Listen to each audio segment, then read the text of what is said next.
Fil-Palazz tal-President, il-President ta' Malta Mary Louise Coleiro Preca u r-raġel tagħha Edgar Preca laqgħu l-awguri tal-Prim Ministru Joseph Muscat u l-membri tal-Kabinett.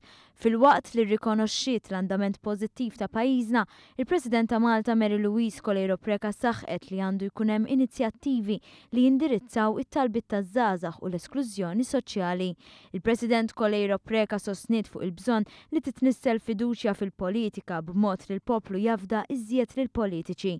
Il-Prim Ministru Joseph Muscat irrefera għal riżultati eċċellenti li kiseb pajjiżna li waslu għal ekonomija b'saħħitha, il-bażi biex jitwettqu l-bidliet soċjali. Semma kif mill-ewwel jum tas-sena l-anzjani se jgawdu minn żieda fil-pensjonijiet wara 20 sena, ħaddiema se jgawdu minn tnaqqis sostanzjali fit-taxxa ta' dħul kif ukoll roħs fil-prezzijiet tal-fuel.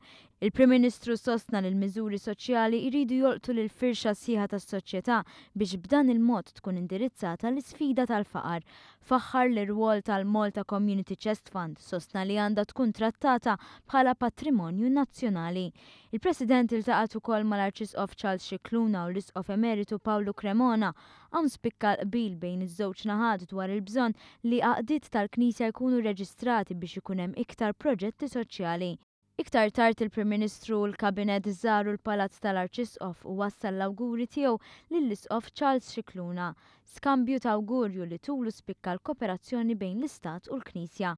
Aktar tard tul il-jum il-Prim Ministru Joseph Muscat u martu Michel Muscat kienu preżenti fil-Berġa ta' Kastilja. Iltaqgħu mal-Speaker tal-Kamra tar-Rappreżentanti Angelo Farrugia fejn stqar il-ħidma li hemm lesta l-2016 fost oħrajn numru ta' bozzi bħall-awtonomija parlamentari.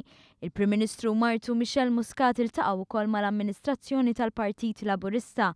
Hawn Joseph Muscat stqar li l-2016 se tara iżjed implementazzjoni tal-manifest li għalih il-poplu vvota.